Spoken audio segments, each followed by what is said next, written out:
పెద్దలకును చిన్న బిడ్డలకును యవనస్తులకి మన రక్షకుడు ప్రభు అయినటువంటి యేసుక్రీస్తు నామమున మీ అందరికీ వందనాలు తెలియజేస్తూ ఉన్నాను. దేవుడు మన యొక్క జీవితంలో మరొక శ్రేష్టమైన ఈ మంచి ఆయన పునరుత్థానమైనటువంటి ఈ రోజును దేవుడు మనందరికీ కూడా అనుగ్రహించి తన రెక్కల కింద భద్రపరిచి మన యొక్క జీవితంలో మరొక శ్రేష్టమైనటువంటి ఈ మంచి ఆదివారం ఆయన యొక్క సన్నిధానంలో చేరి ఇప్పటి వరకు ప్రార్థన ద్వారా పాఠాల ద్వారా తండ్రి అయినటువంటి దేవుణ్ణి ప్రభు అయినటువంటి యేసుక్రీస్తు ద్వారా మనం ఆరాధిస్తూ ఉన్నాం.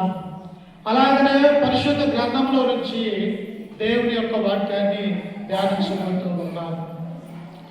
అందుకనే ఈ యొక్క పరిశుద్ధ గ్రంథంలో ఉన్నటువంటి మాటలన్నీ కూడా భూలోకంలో ఉన్నటువంటి మన కొరకు రాయబడినటువంటి మాటలు ప్రియులారా.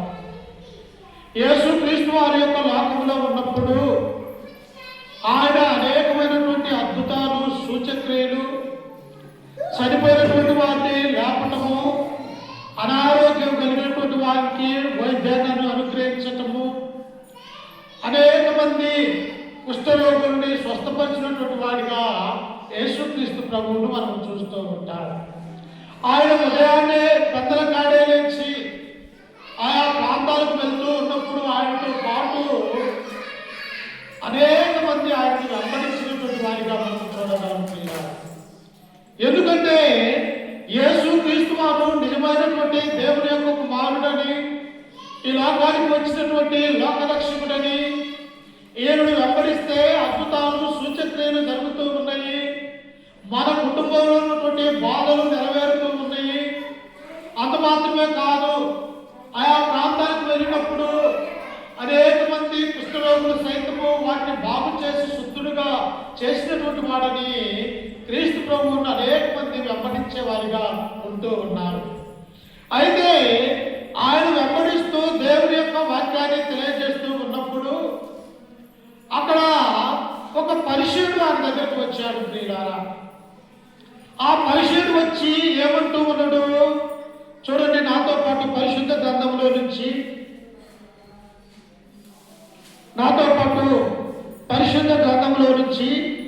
లూకా సువార్త 11వ అధ్యాయము 37వ వచనాన్ని చదువుకుందాం. లూకా సువార్త 11వ అధ్యాయం 37వ వచనాన్ని చదువుకుందాం. ఆయన మాట్లాడుచుండగా ఒక పరిసయ్యుడు తనతో కూడా భోజనము చేయమని ఆయనను పిలవగా ఆయన లోపలికి వెళ్ళి భోజన పట్టికి కూర్చున్నాడు. మంచిదే ప్రియులారా, ఎక్కడైతే యేసుక్రీస్తు ఉన్నాడో అక్కడికి వెళ్ళి, అయ్యా నిన్ను నేను వెంబడిస్తూ ఉన్నాను, నీ మాటలు పరలోక రాజ్య సంబంధమైనటువంటి మాటలు, ఈ లోకంలో ఉన్నటువంటి నేను నీ యొక్క భయము భక్తి విశ్వాసము కలిగి నమ్మకము కలిగి ఈ లోకంలో నాకు ఎటువంటి సంతోషము సమాధానము లేదు, నిన్ను వెంబడించాలనుకుంటున్నానని చెప్పేసి ఒక పరిశీలుడు ఏం చేశాడంటే యేసుక్రీస్తు దగ్గరికి వచ్చాడు ప్రియులారా. ఆయన ఏం చేస్తూ ఉన్నాడంట, ఆయన బోధించుచుండగా. చూశారా ప్రియులారా, యేసుక్రీస్తు వారు ఏ ప్రదేశానికి వెళ్ళినా, ఎక్కడికి వెళ్ళినా, ఏ కుటుంబంలోనికి వెళ్ళినా ఆయన మొట్టమొదటి చేసే పని ఏమిటంటే ఆయన బోధించడం, అంటే దేవుని యొక్క వాక్యాన్ని వారితో పంచుకోవడం చేస్తూ ఉంటాం. ఎందుకు? వాక్యం అనేది మానవునికి రక్షణ అయినటువంటి మాటలు ప్రియులారా. వాక్యం అనేది అది పరలోక సంబంధమైనటువంటి దేవుని యొక్క సంకల్పము ప్రియులారా. అంత మాత్రమే కాదు, వాక్యం అనేది ఏం చేస్తుందో తెలుసా, నిన్ను నన్ను శుద్ధినిగా చేయగలిగినటువంటిది వాక్యము అని ఈ గ్రంథం మనకు సెలవిస్తూ ఉన్నది. అప్పుడు యేసు ప్రభు ఏం చేస్తూ ఉన్నాడంట, ఆయన బోధించుచుండగా, ఆయన బోధ సామాన్యమైనటువంటి బోధ కాదు.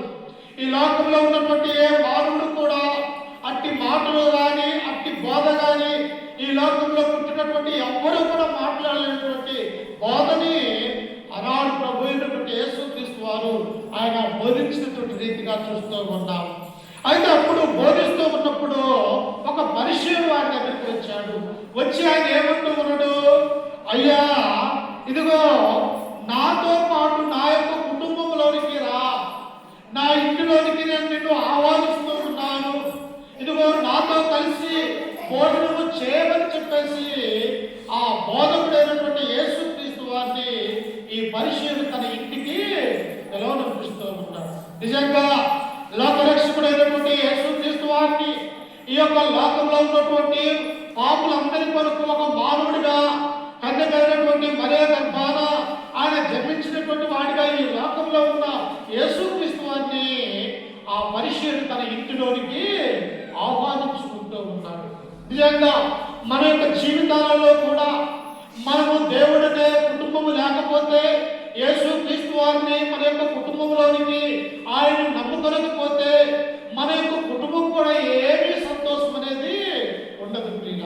కానీ యేసుక్రీస్తుని కూడా మన ఇంటిలోకి ఆహ్వానించుకుంటే ఈ యొక్క యేసుక్రీస్తుని లోకరక్షకుడైనటువంటి ఆయన్ని ఒక పరిశీలన ఎలాగైతే తన ఇంటిలోనికి ఆహ్వానించుకుంటూ ఉన్నాడో నీ నా జీవితంలో కూడా దేవా ఈ యొక్క పాప సంబంధమైనటువంటి యొక్క లోకంలో నుండి ఈ లోకంలో శాంతి సమాధానం లేక ఈ యొక్క చీకటిలో నేను అంధకారమైనటువంటి ఈ బ్రతుకుతూ ఉన్నాను. నా యొక్క జీవితంలోనికి నా కుటుంబంలోనికి నువ్వు రమ్మనమని మనము కూడా ఏం చేయాలంటే యేసుక్రీస్తు వారిని మన యొక్క కుటుంబంలోనికి ఆహ్వానించుకోవాలి. ఎందుకు? ఆయన పిలిస్తే వచ్చే దేవుడి కుమారుడుగా ఉంటూ ఉన్నాడు. ఆయన ఎవరు పిలిచినా ఎప్పుడు ఆయన కొరకు ప్రార్థనించినా ఆయన మన దగ్గరికి వచ్చేవాడిగా ఉంటున్నట్టుగా మనము చూస్తూ ఉన్నాం. అప్పుడు ఆ పరిశీలుడు ఏం చేశాడంటే తన యొక్క ఇంటిలోనికి రమ్మనమని ఆయనను ఆహ్వానించినప్పుడు వెంటనే ప్రభు ఏం చేశాడో తెలుసా? చూడండి ఒకసారి. అదే లూకా సువార్త 7వ అధ్యాయము 36వ వచనాన్ని చదువుకుందాం. లూకా సువార్త 7వ అధ్యాయం 36వ వచనము. పరిశీలలో ఒకడు తనతో కూడా భోజనము చేయవలనని ఆయనను కోరుకొనెను. ఆయన పరిశీలి ఇంటికి వెళ్ళి భోజన పంక్తికి కూర్చుండగా ఏం చేశాడంట? పరిశీలుడు ఆహ్వానించి ఉన్నాడు. దేవా, నా యొక్క ఇంటిలోనికి రాయా, నీ కొరకు నేను ఆహారాన్ని సిద్ధపరుస్తూ ఉన్నాను. నీవు మాకు అతిథిగా నీవు నీ బోధ వినాలని మేము కోరుకుంటూ ఉన్నాము అని చెప్పేసి ఈ పరిశీలుడు యేసుక్రీస్తు వారిని తన ఇంటిలోనికి ఆహ్వానించుకున్నాడు. వాస్తవంగా ప్రియులారా, పరిశీలుడైనటువంటి వాడు ఎలాంటి వాడో తెలుసా? నిష్ఠ కలిగినటువంటి వాడు. పరిశీలుడు అనగా వారానికి 2 మార్లు ఉపవాసం ఉండి దేవుని యొక్క ధర్మశాస్త్రాన్ని ప్రతి విశ్రాంతి దినమున దేవుని యొక్క సన్నిధానములో చేరి దేవుని యొక్క వాక్యాన్ని బోధించేవాడుగా ఒక పరిశీలుడుకు ప్రత్యేకంగా ఉండేవాడుగా ఉంటూ ఉన్నాడు. ఈ పరిశీలుడు ఆ కాలంలో యేసుక్రీస్తు కాలంలో ఎలాంటి మనుషులు ఉంటారో తెలుసురా? పరిశీలనే తెగ ఉన్నది. ధర్మశాస్త్రోపదేశకులు వారు ఉన్నారు, సద్దుకైనటువంటి వారు ఉన్నారు, అలాగనే యాజకత్వం చేసే యాజకులు ఉన్నారు, అలాగనే శాస్త్రులు ఉన్నట్టుగా ఈ బైబిల్లో మనం చూస్తూ ఉన్నాం. అయితే వీరందరూ కూడా యూదా మతానికి చెందినటువంటి వారే. ఈ పరిశీలన ఏం చేస్తారంటే దేవుని యొక్క మందిరానికి వెళ్ళి ఒక బోధకుడు ఒక సువార్థకుడు ఎలాగైతే ప్రజలకు దేవుని యొక్క వాక్యాన్ని బోధించగలుగుతూ ఉన్నాడో అలాగే ఈ యొక్క పరిశీలన కూడా ఏం చేస్తారంటే వారి దగ్గర ఉన్నటువంటి ఆ యొక్క చర్మపు కాగితాల యొక్క దేవుని యొక్క వాక్యాన్ని ఉండి ప్రజలకు బోధించే వారిగా ఉంటూ ఉన్నారు. కానీ ఈ పరిశీలుడు ఏం చేస్తూ ఉన్నాడట? ఈయన నిష్ఠ కలిగినటువంటి వాడిగా ఉంటూ ఉన్నాడు. వాస్తవికంగా ఎవరైనా కుష్ఠరోగులు కానీ లేకపోతే అన్యులుగా పిలువబడుతున్నటువంటి వారిని కానీ లేకపోతే రోగం కలిగినటువంటి వారిని కానీ తన దగ్గర కూడా వచ్చే రానివ్వనటువంటి వాడిగా ఈ యొక్క పరిశీలన మనము చూస్తూ ఉంటాం. ఒకసారి ఇదే సందర్భంలో మనము చూస్తూ ఉన్నప్పుడు పరిశీలుడు సుంకరి ఇరువురు కూడా దేవుని యొక్క మందిరానికి వెళ్ళి దేవునికి ప్రార్థన చేస్తూ ఉన్నప్పుడు ఆ పరిశీలుడు ఎలా ప్రార్థన చేశాడు? అయ్యా, వారానికి 2 మార్లు నేను ఉపవాసం ఉంటూ ఉన్నాను, ప్రతి విశ్రాంతి దినమున నీ యొక్క మందిరములో ఉంటూ ఉన్నాను, నాకొచ్చే రాబడిలో 10వ వంతు నీకు ప్రతి వారం కూడా చెల్లిస్తూ ఉన్నాను. ఇదిగో నన్ను ఇలాగ పుట్టించినందుకు ఈ సుంకరి వలె నేను ఉండనందుకు అందుకు నీకు కృతజ్ఞతలు చెల్లిస్తూ ఉన్నాను అని ఈ పరిశీలన ఒక గర్వంతో కూడిన ప్రార్థన దేవునికి చేస్తూ ఉన్నాడు. కానీ సుంకరి ఏం చేశాడు? అయ్యా, ఇదిగో ఆకాశం వైపు కూడా నేను చూడటానికి నాకు ధైర్యం చెప్పేసి తనను తాను తగ్గించుకొని సుంకరైనటువంటి వ్యక్తి ప్రార్థన చేస్తూ ఉన్నాడు. అంటే పరిచయుడు నిష్ట కలిగినటువంటి వాడిగా ఉన్నాడు, ఉపవాసం చేసేవాడిగా ఉన్నాడు. అంత మాత్రమే కాదు, మేము ప్రత్యేకంగా ఉన్నవారు అని చెప్పేసి ఒక గర్వపడుతున్నటువంటి వాడిగా ఈ పరిచయుడు మనం చూస్తాం. అయితే ఇట్టి పరిచయుడు ఏం చేశాడంటే దేవుడిని కొరకు యేసుక్రీస్తుని తన ఇంటిలోనికి ఆహ్వానించుకున్నాడు. కానీ అక్కడ చూడండి ఏం జరిగిందో. ఆయన ఆ పరిచయుడి ఇంటికి వెళ్ళి భోజన పంక్తికి కూర్చుండగా ఆ ఊరిలో ఉన్న పాపాత్మురాలైన ఒక స్త్రీ యేసు పరిచయుడి ఇంట భోజనముకు కూర్చున్నాడని తెలుసుకొని ఒక శాపరంలో అత్తరు తీసుకొని వచ్చి, అమ్మా బోధకుడు ఎక్కడ ఉంటే ప్రజలు ఎక్కడ ఉంటారంట, అక్కడే ఉంటారు పిల్లలు. ఎవరైతే బోధ చేస్తూ ఉన్నారో, ఎవరైతే బోధకులుగా ఉన్నారో, ఏ వాక్యము మాకు తెలియజేస్తాడో, ఏ మర్మమైనటువంటి విషయాలు మా జీవితానికి అనుకూలంగా ఆయన బోధిస్తాడో, ఆ మాటలు వినడానికి ఆడాలన్న ప్రజలందరూ కూడా క్రీస్తుతో వెంబడే తిరుగుతూ ఉండేవారు. అది ఎక్కడికి వెళ్తే అక్కడ, అరణ్యానికి వెళ్తే అరణ్యానికి వెళ్ళేవారు, సముద్ర మార్గంలో వెళ్తూ ఉన్నప్పుడు సముద్ర మార్గంలో ఆయనతో పాటు కూడా పడవలో ప్రయాణం చేసేవారు. అంటే యేసు క్రీస్తును వెంబడించాలని ఆనాడున్న అనేక మంది ప్రజలు ఏం చేశారంటే ఆయనతో పాటే ఉండేవారుగా మనం చూస్తూ ఉన్నాం. అప్పుడు ఆ భోజనం చేయడానికి యేసు క్రీస్తు ఆ పరిచయుని ఇంట కూర్చున్నప్పుడు ఎవరు వచ్చిందంట, ఆ ఊరిలో ఉన్న పాపాత్మురాలైన ఒక స్త్రీ కనుగొన్నది. ప్రియులారా చూశారా, ఎవరు ఆ ఊరు? ఆ ఊరిలో అందరికీ తెలిసినటువంటి ఆమె గురించి దేవుడు తన గ్రంథంలో ఏమని సెలవిస్తూ ఉన్నాడు అంటే ఈమె పాపాత్మురాలు అని దేవుడే పిలుస్తూ ఉన్నాడు. ప్రియులారా పాపాత్మురాలు అనగా వాస్తవికంగా లోకంలో ఉన్న మనం అందరూ కూడా పాపమని దేవుని యొక్క గ్రంథం మనకు సెలవిస్తూ ఉన్నది. ఈ లోకంలో ఎవరు కూడా నీతిమంతులు లేరు అని దేవుడే మనకు సెలవిస్తూ ఉన్నాడు. కానీ ఈమె గురించి దేవుడు ఏమంటూ ఉన్నాడు, ఈమె పాపాత్మురాలైనటువంటి ఒక స్త్రీ తన యొక్క జీవితంలో ఈ లోకంలో ఉన్నటువంటి ప్రతి విషయంలో ఆమె ఏం చేస్తూ ఉన్నదంటే అనేకమైనటువంటి పాపాలు చేస్తూ ఉన్నది. ప్రియులారా ఒక అబద్ధమాడే కాడు నుంచి, ఒక విగ్రహారాధన, లేకపోతే అనేక విషయాలలో ఇతరులు మోసం చేసేదిగా, అంతేకాదు ఆ ఊరి గ్రామ ప్రజలందరి చేత కూడా ఈమె ఒక పాపి, ఈమె యొక్క పాపాత్మురాలు, ఈమెను మనం దగ్గరకు రానియకూడదు, ఈమె ముఖమే మనం చూడకూడదు అన్న ఆలోచన ఆనాడున్నటువంటి యూదులలో, ఇశ్రాయేలు ప్రజలలో ఈ పాపాత్మురాలు గురించి వారి యొక్క ఆలోచనగా ఉంటూ ఉన్నది.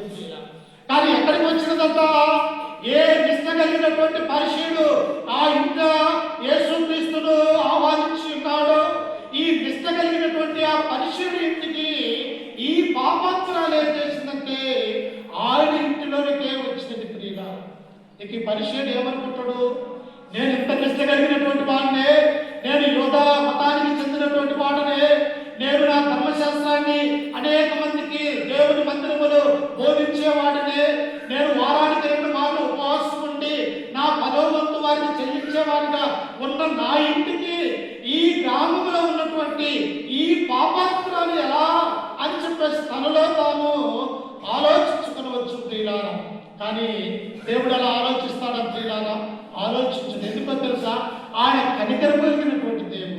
ఎవరైతే పాపులుగా ఉంటూ ఉన్నారు, ఎవరైతే దేవునికి దూరముగా ఉన్నటువంటి వారు ఉంటూ ఉన్నారు, ఎవరైతే ఇంకా చీకటైన అంధకార సంబంధమైన బ్రతుకులలో ఉంటూ ఉన్నారు, వారిని అందరినీ కూడా తన దగ్గరకు తీసుకొని రావాలని, వారందరికీ కూడా దేవుని యొక్క వాక్యాన్ని బోధించాలన్నది ఈ యేసు క్రీస్తు ప్రభు యొక్క ఆలోచనగా ఉంటూ ఉన్నది. ప్రియులారా అందుకనే దేవుడు ఏమంటాడు, నేను పాపుల్నే పిలవవచ్చుంది కానీ నీతిమంతుడు నేను పిలవా రాలేదు.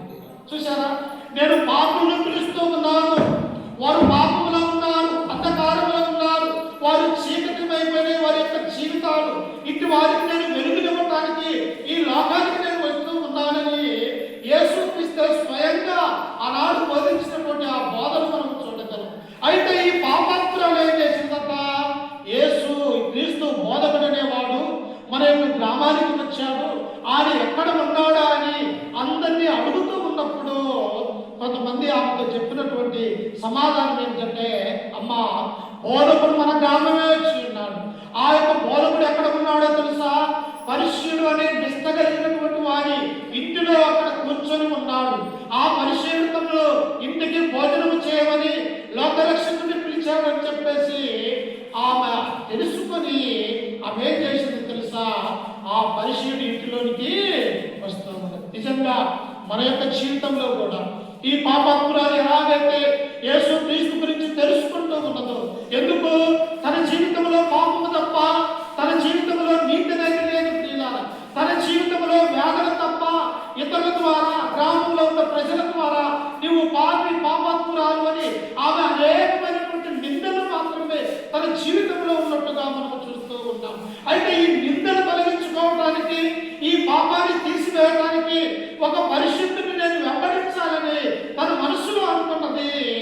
ఎవరు ఆ పరిశుద్ధుడని ఆమె గుర్తించినప్పుడు, ఇదిగో లోకరక్షకుడైనటువంటి యేసు క్రీస్తు దగ్గరకు నేను వెళ్తే నేను బాగుపడగలను అని చెప్పేసి ఆమె ఏం చేసిందో తెలుసా? చూడండి, కింద వచనంలో, పరిశీలి ఇంట భోజనముకు కూర్చున్నాడని తెలుసుకొని ఒక శిలాపరునిలో అత్తరు తీసుకొని వచ్చి ఏం చేసిందంట? ఒక శిలాపరునిలో అత్తరు తీసుకున్నది. ప్రియ, అత్తరు దేనికి సాదృశ్యంగా ఉన్నది? విలువైనటువంటి దానికి సాదృశ్యంగా ఉన్నది. అత్తర ఎక్కడ ఉంటే అక్కడ సుగంధమైనటువంటి వాసన కలిగించేదిగా ఉంటూ ఉన్నది. ప్రియులారా, ఏ అత్తరైతే ఎందుకు వాడతారో తెలుసా? మనిషిలో ఉన్నటువంటి ఆ యొక్క చెడ్డమైనటువంటి ఆ స్మెల్ అనేది రాకుండా ఆనాడు అత్తరు వాడేవారిగా ఉంటూ ఉన్నారు.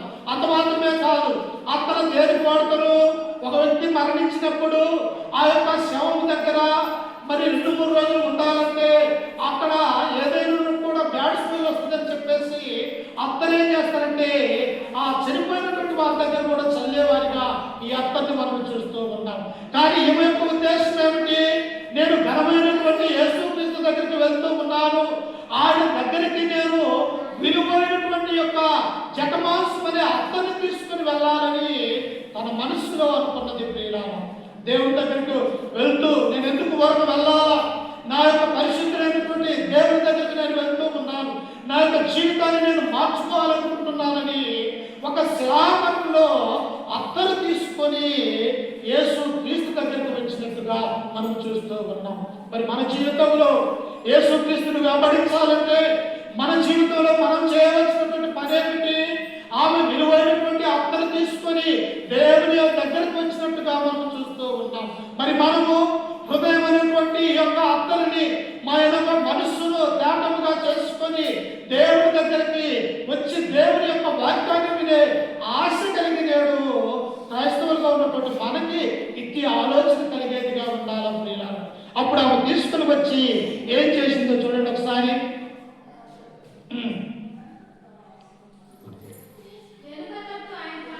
యొక్క శిలాపరంలో అత్తరు తీసుకొని వచ్చి వెనుక తట్టు ఆయన పాదము యొక్క నిలవబడి ఏడ్చుచు కన్నీళ్లతో ఆయన పాదములను తడిపి తన తల వెంట్రుకలతో తుడిచి ఆయన పాదములకు ముద్దు పెట్టుకొని ఆ అత్తరు వాటికి పూసెను. ఎంత తగ్గింపు స్వభావం ఒక వ్యక్తిలో ఉంటే ఇక్కడ మనం ఆలోచించాలి. ఏం చేసిందంట? ఒక అత్తరు తీసుకొని వచ్చి యేసు క్రీస్తుకు ఎదురుగా ఉండలేక, ఆ ఊరి ప్రజలలో తన యొక్క ముఖాన్ని చూపించుకోలేక, నేను చేసినటువంటి ఈ యొక్క పాపాలకు ప్రాయశ్చిత్తం అనేది లోకంలో జరగదా అని తనలో తాను ఆలోచన చేసుకుంటూ ఆమె ఏం చేసిందో తెలుసా ప్రియులారా? యేసు క్రీస్తు అక్కడ ముందు ఉంటే ఆమె వెనక తట్టుకి వచ్చి ఆయన పాదముల మీద దాన్ని పోస్తుంది. చూసారా? యేసు క్రీస్తు యొక్క పాదాల దగ్గర ఆమె వెళ్తూ ఉన్నది. ఇదిగో ఈ ఊరి ప్రజలందరూ కూడా నన్ను పాపి అని ఏలన చేస్తూ ఉన్నారు, కానీ ఈయన ఎలాంటి వాడు? బోధకుడుగా ఉంటూ ఉన్నాడు. నేను ఈయన దగ్గరికి వెళ్ళి నాకున్నటువంటి నేను చేసిన పాపాలు ఒప్పుకున్నట్లయితే ఈ లోకరక్షకుడైనటువంటి యేసు క్రీస్తు నా పాపాలను తీసివేయగలడు, ఈయన మాత్రమే నా ప్రాణానికి నెమ్మది కలగజేయడు అనుకొని ఆ అత్తని ఆయన పాదముల మీద పూసింది. అందు మాత్రమే కాదు, పోయటమే కాదు ప్రియులారా, ఏం చేసినది? వెనక తట్టు ఆయన పాదముల యొక్క నిలవబడి ఏడ్చుచు కన్నీళ్లతో ఆయన పాదములని తడిపినది. ప్రియులారా, ఏం తడిపినదంట? ఆ వెనక తట్టు ఆయన కూర్చొని ఉంటే ఆయన పాదాల దగ్గర ఏదో కూర్చొని ఎంతో కన్నీరు కారుస్తున్నటువంటి స్త్రీగా ఈమెను మనం చూడగలుగుతూ ఉన్నాం. కన్నీరు ఎప్పుడు వస్తుంది? మనసులో వేదన కలిగినప్పుడు, లేకపోతే మనకి ఇష్టమైనటువంటి వారు ఏదైనా అపాయంలో ఉంటూ ఉన్నప్పుడు, లేకపోతే మన ఇంటిలో వారు, లేకపోతే మన యొక్క బంధువులు, రక్త సంబంధికులు ఎవరైనా మరణించితే మనము దుఃఖము ఆదుకోలేనటువంటి వారిగా మనం ఉంటాం. కానీ ఈ యొక్క స్త్రీ ఏం చేసినది? ఆయన పాదముల యొక్క వెళ్ళి కూర్చొని కన్నీరు కారుస్తూ ఉన్నది. ఈ నా జీవితంలో ఒక కన్నీరు, ఒక పొట్టు కాదు. ఆమె కన్నీరు ఎంత కార్చిందో తెలుసా? ఆమె కన్నీరు కారుస్తూ ఉన్నప్పుడు ఆయన పాదములు మొత్తము తడిసిపోయి ముద్దైపోయినట్టుగా మనం చూస్తూ ఉన్నాం. అంటే ఎంతసేపు ఆయన అక్కడ కూర్చుంటే ఆమె ఏడ్చి ఉండవచ్చు. ఆమె హృదయంలో ఉన్నటువంటి భారాన్నంతా తొలగించుకోవటానికి, ఆమెలో ఉన్నటువంటి ఆ వేదనంతా కూడా తీసివేసుకోవటానికి, ఆమె చేసినటువంటి ఆ పాపాత్మురాలైనటువంటి ఆ పేరును తొలగించుకోవటానికి ఆయన యొక్క సన్నిధానానికి వచ్చి ఆమె ఒక్కటే కన్నీరు కారుస్తూ ఆమె ఏం చేసిందో తెలుసా? ఆ కన్నీరంతా యేసుక్రీస్తు పాదముల వైపు మొత్తం తడిపేసినట్టుగా చూస్తూ ఉన్నాం. చూశారా ఎంత కన్నీరు కారిస్తే ఆమె, ఎంత ఏడవగలిగితే ఆయన దగ్గర. దేవుడికి తెలియదా నా పక్కన ఒక వ్యక్తి వచ్చి ఉన్నారు, ఈమె తన కన్నీరు పాదములను ఆమె కడుగుతూ ఉన్నది, ఏడుస్తూ ఉన్నదని తెలియదా? తెలుసు ప్రియులారా.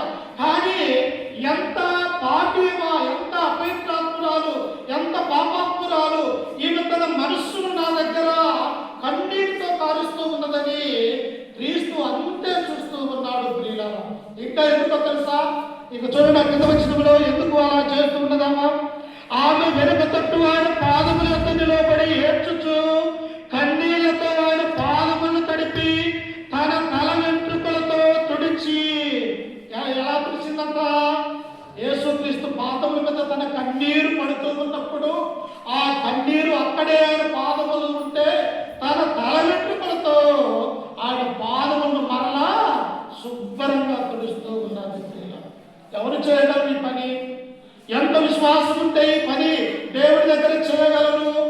యేసుక్రీస్తును ఆయన సొంత రక్షకుడిగా అంగీకరించాలని, ఆమె చేసినటువంటి పాపాలు ఈయన మాత్రమే తీసివేయగలరని యేసుక్రీస్తును నమ్మి ఆయన దగ్గర తనను తాను ఏం చేస్తూ ఉన్నదంటే తగ్గించుకున్నటువంటి స్త్రీగా ఉంటూ ఉన్నది. ఆ యొక్క కన్యతో తన యొక్క పాదములు తడిపినది, తన తల వెంట్రుకలతో ఏం చేస్తూ ఉన్నదంట? ఆయన పాదములను మరలా తుడిసే స్త్రీగా ఉంటూ ఉన్నది. అంటే ఈ లోకంలో నాకు ఏది శాశ్వతము కాదు. అది లోక సంబంధమైనటువంటి యొక్క శరీరంలో ఉన్నటువంటి ఈ అందమంతా కూడా అశాశ్వతమైనది. ఇదిగో నా యొక్క కన్నీరుతో ఆయన పాదములు తడపాలా, నా తల వెంట్రుకలతో ఆయన తుడవాలా, ఆయన నేను ప్రేమించాలా, అప్పులు చేర్చుకోవాలా, ఆయన నేను నా జీవితంలోనికి మలుచుకోవాలా అన్నటువంటి ఆలోచన కలిగిన ఈ స్త్రీ తన తల వెంట్రుకలతో ఆయన పాదముల్ని తుడిచే స్త్రీగా ఉంటూ ఉంటుంది. మనకున్నది అట్టి విశ్వాసం, మనలో అట్టి విధేయత. యేసుక్రీస్తు దగ్గరికి వస్తూ ఉన్నప్పుడు అయ్యా నా యొక్క జీవితాన్ని మార్చగలిగినటువంటి దేవుని యొక్క కుమారుడు నీవే. ఈ లోకంలో నాకు ఏది సంతోషము సమాధానం అనేది లేదు. నీ దగ్గరికి వస్తే తప్ప నా కుటుంబం అనేది బాగుపడదు. నేను నీ దగ్గరికి వస్తే తప్ప నాకున్నటువంటి అనారోగ్యాలు కానీ, నా కుటుంబంలో ఉన్న శ్రమలు ఇవన్నీ తొలగిపోవాలంటే నీ యొక్క సన్నిధిలో ఒక పాపాత్మురాలైనటువంటి స్త్రీ ఎలాగైతే విశ్వాసము కలిగి, నమ్మకం కలిగి దేవుని పాదాల వద్ద ఉంటున్నదో, నేను అలాంటి విశ్వాసము నాకు దయచేయమని మనము కూడా దేవుణ్ణి గోదావరి వారిగా ఉండాలి. ఎందుకు అలా చేస్తే ఏమంటుందంట? విరిగి నలిగిన హృదయము దేవునికి ఇష్టమైనది. విరిగి నలిగినటువంటి హృదయము, మంచి హృదయము, మంచి మనస్సు. దేవుడు మనల్ని చూస్తూ ఉన్నాడు కనుక మనము మంచి మనస్సు కలిగినటువంటి వారిగా ఉండాలని దేవుడి యొక్క సెలవిస్తూ ఉన్నది. అప్పుడు చూడండి కింద వచనంలో, ఆ అత్తరు ముద్దు పెట్టుకొని ఆ అత్తరు వాటికి పూసెను. ఏం చేసిందంట? తీసుకొని వచ్చినటువంటి యొక్క అత్తర, ఆ శిలాబడిలో ఉన్నటువంటి యొక్క అత్తర యేసుక్రీస్తు పాదముల మీద పోసి తన తల వెంట్రుకలతో మరలా పిలుస్తూ ఉన్నది. విలువ కలిగినటువంటిది, ఎంతో ధనాన్ని ఇచ్చి ఆ అత్తరు దేవుని కొరకు తీసుకొని వచ్చినది. కానీ ఏం చేస్తూ ఉన్నది? నాకంటే ఈ అత్తర కంటే విలువైన వాడు అక్కడ ఉన్నాడు. లోకము కంటే, లోకంలో ఉన్నటువంటి ప్రతి మనిషిని రక్షించడానికి వచ్చిన ఒక గొప్ప బోధకుడు అక్కడ ఉన్నాడు. ఆయన విశ్వాసం కలిగితే ఈ అత్తరు నాకెంత అని చెప్పేసి తీసుకొని వచ్చినటువంటి ఆ అత్తర క్రీస్తు పాదముల మీద పోసి తన యొక్క ప్రేమను దేవుడి ముందు ఎల్లడిపరుస్తున్నట్టుగా మనం చూస్తూ ఉన్నాం. అప్పుడు చూడండి కింద వచనములో 39వ వచనం చూడండి ఒకసారి. ఆయన పిలిచిన పరిచయుడు అది చూచి, ఈయన ప్రవక్త అయిన యెడల తన్ను ముట్టుకొనిన ఈ స్త్రీ ఎవరిదో ఎటువంటిదో. చూసారా? ఆహ్వానించినమేమో, పరిచయుడు ఆహ్వానించి ఉన్నాం. అయా నా ఇంటికి రా, నా ఇంట్లోనికి వచ్చి నువ్వు భోజనం చేయమని డైరెక్ట్ గా భోజనానికి కూర్చోబెట్టి ఉన్నావు. అప్పుడు ఆ గ్రామంలో ఉన్నటువంటి ఈ పాపాత్ములైనటువంటి స్త్రీ యేసు ఎక్కడో ఉన్నాడు, ఏ ఇంటిలో ఉన్నాడని తెలుసుకొని ఆయన దగ్గరికి వచ్చి ఆయన పాదముల మీద తన కన్నీటితో ఆయన పాదముల తడిపినది ప్రియులారా. తర్వాత తన తల వెంట్రుకలతో ఆయన పాదాలు తుడిచినది. ఆ తర్వాత ఆమె తీసుకుని వచ్చిన అత్తర ఆయన పాదముల మీద పూసినది. అప్పుడు ఈ పరిచయుడు అనుకుంటూ ఉన్నాడు, ఒకవేళ ఈయన ప్రవక్త అయిన యెడల ఈ స్త్రీ ఎవరిదో ఎలాంటిదో ఈయనకు తెలిసే ఉండొచ్చు కదా అని ఈ పరిచయుడు తనలో తాను ఆలోచన చేసుకుంటున్నాడు. నిజంగా ఎందుకు పిలుచుంటాడేనా? ప్రవక్తని గ్రహించలేకనా? ఈయన దేవుని యొక్క కుమారుడు కాదని తన మనస్సులో ఉన్నదా? లేకపోతే దేవుని ద్వారా ఏదైనా భౌతిక సంబంధమైనటువంటి మేలును పొందాలని ఇతడు ఆశపడ్డాడా? కానీ ఇతని ఉద్దేశం ఏంటి? నేను నిష్ట కలిగినటువంటి వాడిని నా ఇంటిలోనికి, ఇదిగో ఈయన ప్రవక్త అయిన యెడల ఈ యొక్క పాపాత్మురాలు నా ఇంటిలోనికి వచ్చి ఆ ఎవరిని కూడా ముట్టకూడనటువంటి ఈ యొక్క స్త్రీ యేసు పాదమును ముట్టుకున్నదే అని ఈయన గర్వపడుతున్నటువంటి వాడిగా మనం చూస్తాం. ప్రియులారా, దేవుని యొక్క సన్నిధిలో పెద్దది లేదు, చిన్నది లేదు ప్రియులారా. లేకపోతే ఉన్నటువంటి వారని లేదు, పేదవారని లేదు. ఎవరైతే యేసుక్రీస్తును అంగీకరిస్తారో, ఎవరైతే యేసుక్రీస్తును సొంత రక్షకుడిగా అంగీకరిస్తారో వారందరినీ కూడా దేవుడు ఏమన్నాడంటే నా యొక్క కుమారుడు కుమార్తెలు అని దేవుడు శ్రమిస్తాడు. కానీ ఇక్కడ ఈ పరిచయుడు ఏమనుకుంటున్నాడు? నిష్టగా ఉన్నాను నేను, ఈ పాపాత్మురాలైనటువంటి స్త్రీ నా ఇంటిలోనికి వచ్చినది, ఈయన ప్రవక్త అయిన యెడల ఈ స్త్రీ ఎవరిదో ఎట్టిదో ఈయన తెలుసుకుని వచ్చు కదా అని యేసు క్రీస్తునే తిరిగి ప్రశ్నించేవాడిగా తన మనస్సులో ఉన్నది. ప్రియుల, మనము కూడా ఏమనుకుంటూ ఉంటాము? అనేక మంది పాపాలు చేసినటువంటి వారిని, లేకపోతే దుర్మార్గులైనటువంటి వారిని మనం ఏం చేస్తాము? వారిని చూస్తే మనం దూరంగా ఉంటూ ఉంటాం. ఎందుకో తెలుసా? ఎక్కడ వారితో స్నేహం చేస్తే మన మీద కూడా అలాంటి చెడ్డ పాపం పట్టదేమో అన్న ఆలోచన కలిగి ఉంటాడు. కానీ యేసుక్రీస్తుకు ఆ తారతమ్యము లేదు. ఎవరైతే నశించిపోతూ ఉన్నారు, ఎవరైతే దేవునికి దూరముగా ఈ లోకంలో ఉంటూ ఉంటారు, వారందరినీ కూడా తండ్రి యొద్దకు చేర్చడానికి తన శిలువ దగ్గరకు చేర్చడానికి క్రీస్తు ప్రభు ఈ లోకానికి వచ్చినట్టుగా మనం చూడగలం. అందుకనే లూకా సువార్త 19:10 ఏమంటాడు? నశించిన దానిని మనిషి కుమారుడు రక్షించుటకే ఈ లోకానికి వచ్చి ఉన్నారు. ఎవరైతే లోకంలో నశించిపోతూ ఉన్నారు, ఎవరైతే ఇంకా మారు మనసు కలిగి లేక, విశ్వాసము లేక ఈ లోకంలో పాపుల యొక్క గుంపులో చేరిపోతూ ఉన్నారు, అట్టి వారిని రక్షించడానికి ప్రభు ఈ లోకానికి వచ్చినట్టుగా మనమందరం కూడా గుర్తించుకోవాలనుకున్నారు. అప్పుడు చూడండి యేసుక్రీస్తు ఏమంటూ ఉన్నాడు? 40వ వచనం చదువుకుందాం, చూడండి ఒకసారి.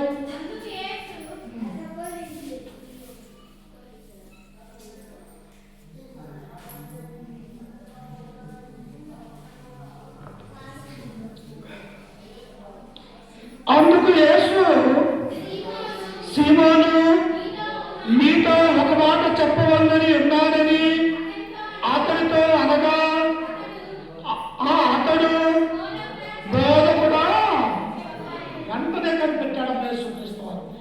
ఉద్దేశం ఏమిటో, ఇతని మనసులో ఉన్నది ఏమిటో, ఈ స్త్రీ నా దగ్గరకు వచ్చి ఈ యొక్క శిలాగరుడు అత్తరు తీసుకుని నా పాదములో మీద పొడిచి అలాగే తన తల వెంట్రుకలతో నన్ను తులుస్తూ ఉన్నది కదా అని ఇతను ఎప్పుడైతే తన ఉద్దేశంలో ఉన్నాడో వెంటనే ఆంతర్యములో ఉన్నటువంటి తన మాటల్ని యేసుక్రీస్తు గ్రహించాడు.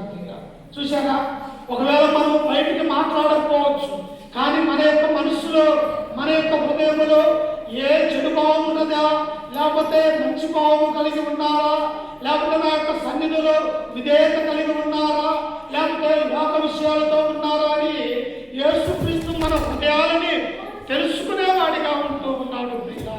అందుకని ఇక్కడ ఏమంటూ ఉన్నాడు, సీమోను నీతో ఒక మాట చెప్పనా. పిలిచినటువంటి ఆ పరిచయుడి పేరేం పేరంట, సీమోను.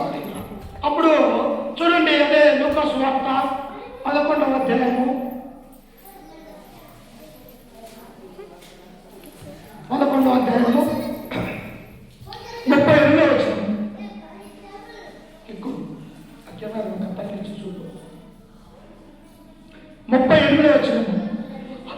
ఆయన భోజనముకు ముందుగా స్నానం చేయలేదని ఆ పరిచయుడు చూసి ఆశ్చర్యపడ్డాడు. అమ్మా, లోకరక్షకుడే మన ఇంటిలోనికి వస్తే మనం ఎంత అతిథి ఇవ్వాలా? దేవా, నా కుటుంబంలోనికి వచ్చావు, నువ్వు సామాన్యమైనటువంటి వ్యక్తివి కాదు, లోకాన్ని భూమిని సమస్త మానవుల్ని నిర్మించినటువంటి దేవుడి కుమారుడు అని ఆయన్ని గణపరచవలసి పోయి ఈ పరిచయుడి ఉద్దేశం ఏంటో తెలుసా? ఈమె పాపి అని ఈయనకు తెలుసుంటే ఎలా మాట్లాడతాడో చూడాలనుకుంటూ ఉన్నాడు.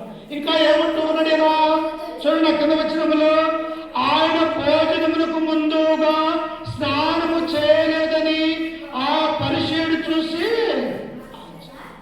మా యేసుక్రీస్తు స్నానం చేయకపోతే ఏమైనా అభ్యంతరుడైతాడమ్మా? యేసుక్రీస్తు కొన్ని సంవత్సరాల పాటు ఆయన స్నానం చేయకపోతే ఏమన్నా అపవిత్రుడైతాడు? ఆయన ఏమీ కాడు. కానీ ఇతని ఉద్దేశం చూశారు పరిచయుడు, ఈయన నా ఇంటిలోనికి వస్తూ ఉన్నప్పుడు, నేను భోజనానికి పిలిచినప్పుడు ఈయన స్నానం చేయలేదే అనే ఆలోచన ఈ పరిచయుడు ఉంటున్నాడు. నిజంగా స్నానం చేసినా ఒకటే, చేయకపోయినా అది దేనికి సంబంధించినది? భౌతిక సంబంధించినది. కానీ లోకంలో ఉన్నటువంటి మనము చేస్తూ ఉంటాం. కానీ ఈయన ఎవరు? లోకరక్షకుడైనటువంటి యేసుక్రీస్తు వారు. ఆయన చేతులు కడుక్కున్నా కడుక్కోకపోయినా ఏమి కాదు. కానీ ఈ పరిచయుడి ఉద్దేశం ఏంటి? ఈయన భౌతిక సంబంధంగా ఆలోచన చేస్తూ ఉంటాడు. ఈయన స్నానం చేయకుండా భోజనానికి కూర్చున్నాడే అని యేసుక్రీస్తును విమర్శించేవాడిగా ఉంటూ ఉన్నాడు. తీరారా, ఎవరు కూడా మనము ఈ పరిచయుడు వల్ల ఉండకూడదు. ఈ పరిచయుడు ఎలా ఉన్నాడు? తనను తాను గర్వించుకునేవాడిగా ఉన్నాడు. దేవుడి కంటే నేను గొప్పవాడిని తన యొక్క ఉద్దేశంలో అనుకుంటూ ఉన్నాడు. కానీ మనం ఎవరు కూడా దేవుడి కంటే గొప్పవారిని కాదు. ఆయన పుట్టించిన మట్టితో చేసినటువంటి మనుషులమని మనము జ్ఞాపకం చేసుకోవాలంటే. అందుకు చూడండి, కింద వచ్చిన చూడండి ఒకసారి 39వ వచనం. అందుకు ప్రభువు ఇట్లను, పరిచయులైన మీరు గిన్నెయు పళ్ళెమును వెలుపట శుద్ధి చేయరు కానీ మీ అంతరంగము దోపుడుతోను చెడుతనంతోను.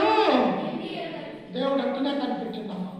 ఏమన్నాడు తెలుసా? ఓ సీమోను, ఓ పరిచయులారా, నేను స్నానం చేయలేదని మీ ఆలోచన కలుగుతూ ఉన్నది. నేను స్నానం చేయకపోయినా పర్వాలేదు, కానీ నీ హృదయం ఎలా ఉన్నదో తెలుసా? నీ హృదయం అంతా కూడా చెడుతనంతో నిండి ఉన్నది.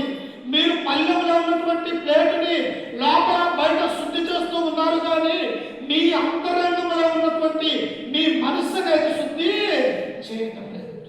దేవుడి శరీరాన్ని ప్రేమిస్తాడా, లేకపోతే ఇందులో ఉన్నటువంటి హృదయాన్ని దేవుడు ప్రేమిస్తాడమ్మా? శరీరానికి దేవుడికి ఏమి ఇష్టం లేదు. ఏది అవసరము?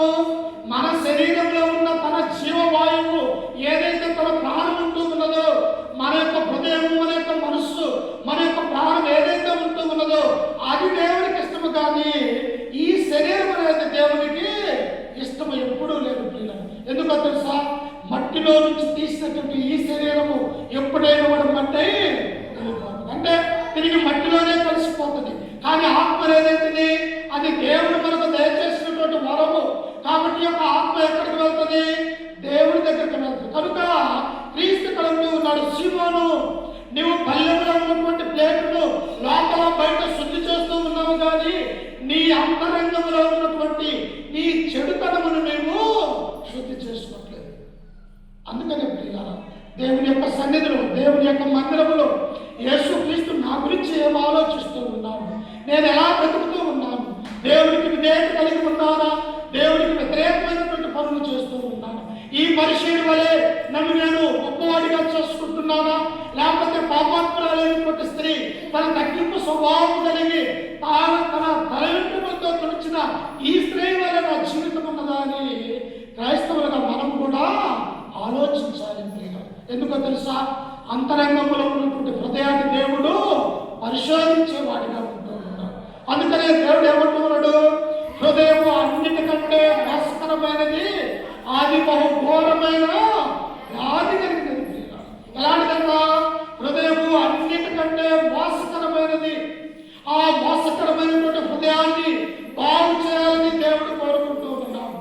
ఆ యొక్క హృదయం బాగు కావాలంటే పాపాత్మురాలైనటువంటి స్త్రీ ఎలాగైతే ఆమె యొక్క పాపాలు ఒప్పుకొని యేసు క్రీస్తు దగ్గర తన మనస్సు, తన యొక్క హృదయాన్ని ఎలాగైతే కుమ్మరించుకున్నదో, నీ నా జీవితంలో కూడా దేవా ఇక నుంచి నేను పాపము చేయనయా, నీలో ఉంటానయ్యా, నీలో బాప్తిసం పొంది నీ యొక్క కుమార్తెగా, నీ యొక్క కుమారుడుగా ఈ లోకంలో విధేయత కలిగి నీ వలె నేను కూడా పరిశుద్ధుడిగా జీవిస్తాను అని మనం అందరం కూడా ఒక పాపాత్మురాలైనటువంటి స్త్రీ వలె తగ్గింపు స్వభావం కలిగి ఉంటాం. ఒకవేళ అలా ఉండకపోతే, పరిశుద్ధుడి వలె మనల్ని హెచ్చించుకుంటే, పరిశుద్ధుడి వలె మనము గర్వించుకుంటే, దేవుడు ఏమంటాడు తెలుసా? తాను హెచ్చించుకున్న వాడు తగ్గించబడును, తాను తగ్గించుకున్న వాడు హెచ్చింపబడును. కాబట్టి పరిశుద్ధులుగా, ఆయన నమ్మిన బిడ్డలుగా ఈ లోకంలో ఆయన యొక్క కుమార్తెలుగా, ఒక క్రైస్తవులుగా ఆయన యొక్క శరీరం అనే సంఘంలో ఉంటుండగా మన యొక్క జీవితం కూడా ఎలా ఉండాలా?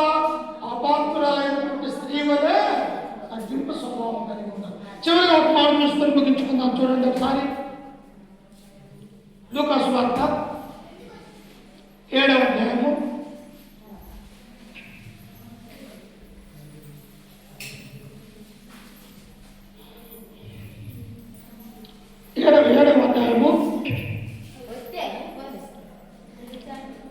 44వ వచనం చదువుతున్నాం. 7:44.